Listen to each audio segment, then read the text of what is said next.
Hi, my name is Gerhard Schwadler, and welcome to Selling Power TV. Today, we have a very special guest, Dr. Cindy Gordon. She is joining us from Toronto, and she's the CEO of an amazing revenue engine called Sales Choice.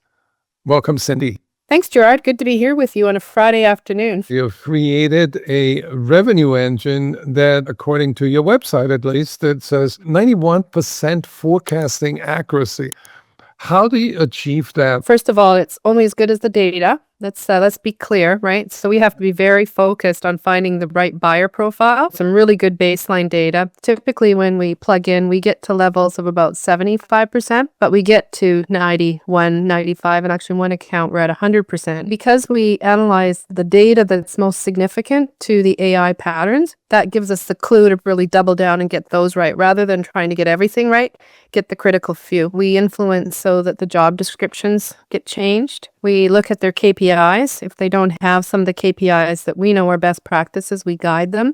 So I would say what we've done is not just deployed a software platform that really can work well, but we look around the edges, because the hard part is the people and the behavioral change. 99% adoption rate of Salesforce once they go to Sales Choice.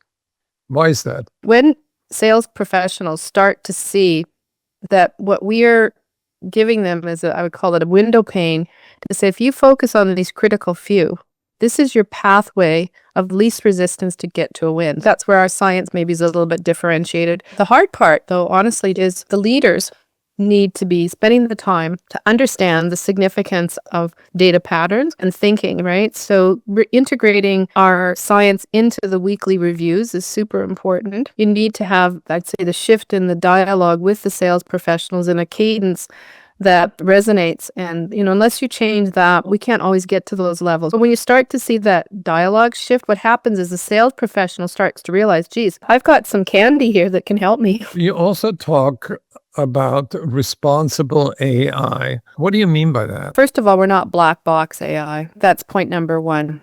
Second of all is that we expose what's in the AI data model, and we verify with our scientists, and we educate the client. The whole objective is for them to understand that they have a voice, and they bring in their intuition. And pretty well all of our accounts, when we sit down and we go through the attributions, they have knowledge. Some of the knowledge is still tacit in their own heads. And they basically say, you know what, those particular fields are legacy fields, and we haven't taken them out of Salesforce. The AI algorithm is only as good as what it sees, but that kind of dialogue builds trust.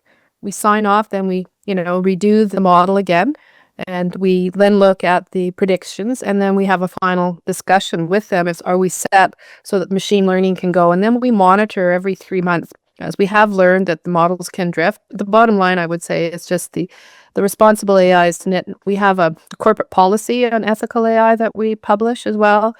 We work very, very hard on educating our clients on responsible AI, and we're really taking the focus on privacy, the explainability, the transparency, but also the accountability, so that leaders understand unless they change their behaviors, we're not going to get the optimal outcomes. And I think that change, that's where we get the uplift in our accounts. Can you give me an example from the perspective of a sales leader who has deployed Sales Choice and how it has changed their leadership style? One individual in particular said, we can do this, but I'm not too confident this is going to work. But educating them a little bit on statistics has also made a bit of a difference, I think, Gerard, where one of the individuals now understands significant factors, understands histograms, understands distributions, and can see outliers. So part of it has been educating them to understand patterning recognition and spatial recognition in data. So that to me has been interesting, where one person, I would say, was more 100% relationship centric. And it's not to say relationships aren't important, but educating and uplifting their knowledge on the science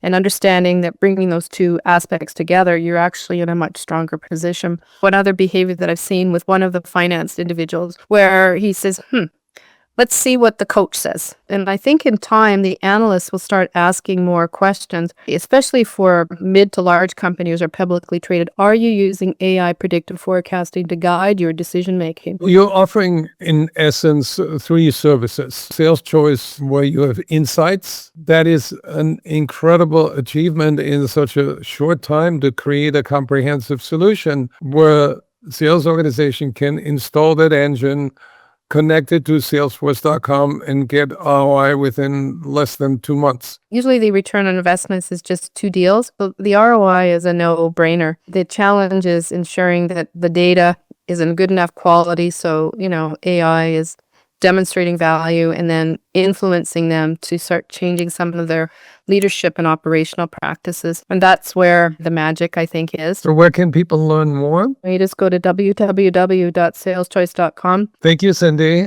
Thank you, Gerard. Really appreciate the time. Nice seeing you. Have a great weekend.